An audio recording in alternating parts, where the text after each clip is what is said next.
नमस्कार मित्रांनो, आज आपण जाणून घेणार आहोत आषाढी एकादशीचे महत्त्व आणि तिच्या मागे पवित्र कथा.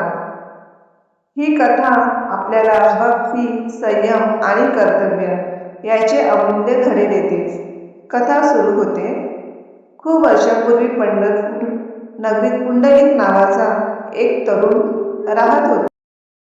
सुरुवातीला तो आपल्या आईवडिलांचा आदर करत नव्हता. पत्नीच्या प्रेमात तो इतका गुंतला होता की वृद्ध आईवडिलांकडे दुर्लक्ष करू लागला. काळ पुढे सरकत गेला.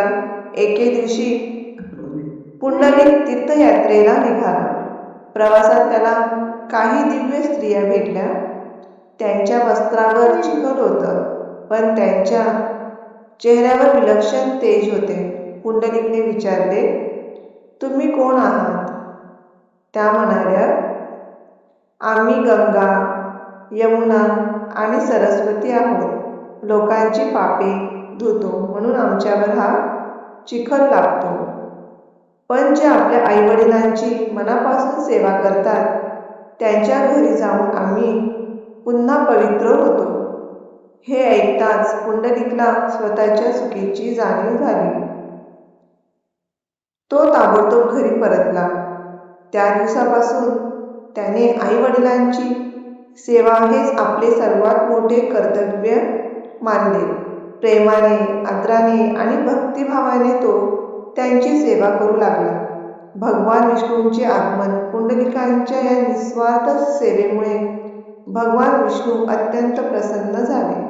ते स्वतः त्याला दर्शन देण्यासाठी पंढरपूरला आले. त्यावेळी पुंडलिक आपल्या आईवडिलांचे पाय दाबत होता.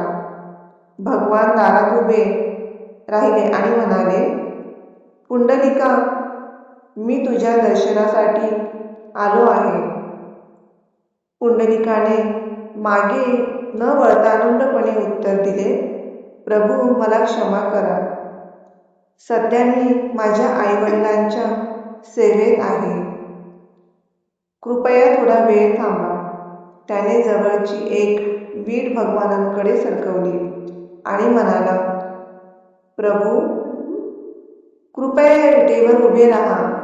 भगवान विष्णूंनी आनंदाने त्या विटेवर उभे राहून पुंडलिकाची वाट पाहिली. आईवडिलांची सेवा पूर्ण झाल्यावर पुंडलिक भगवानांच्या चरणी गेला. भगवान म्हणाले, पुंडलिका, तू मला दाखवून दिलेस की आईवडिलांची सेवा हीच खरी ईश्वर सेवा आहे. माग, तुला कोणता वर हवा आहे? पुंडलिक म्हणाला, प्रभू, मला काहीही नको. फक्त आपण या पवित्र भूमीत कायमचे राहा, जेणेकरून सर्व भक्तांना तुमचे दर्शन घेता येईल. भगवानांनी त्याची इच्छा मान्य केली आणि त्या दिव्य रूपात पंढरपूरमध्ये विठ्ठल म्हणून विराजमान झाले. तेव्हापासून लाखो वारकरी ज्ञानोबा तुकारामचा जयघोष करत, पायी वारकरी करत आणि आषाढी एकादशीला विठ्ठलाचे दर्शन घेतात. आषाढी एकादशीचे महत्त्व. आषाढी एकादशी हा भक्तिसेवा आणि समर्पणाचा दिवस आहे. या दिवशी अनेक भक्त उपवास करतात, हरिनामाचा जप करतात, भजन कीर्तन करतात आणि विठ्ठल रखुमाईची मनोभावे पूजा करतात. असे मानले जाते की या दिवशी केलेली भक्ती मन शुद्ध करते, वाईट विचार दूर करते आणि जीवनात सकारात्मकता आणते. कथेतून मिळणारा बोध, आईवडिलांची सेवा ही सर्वात मोठी पूजा आहे. देवांपर्यंत पोहोचण्याचा सर्वात सोपा मार्ग म्हणजे प्रेम, नम्रता आणि सेवा. निस्वार्थ भक्ती करणाऱ्यांवर भगवान नेहमी प्रसन्न होतात.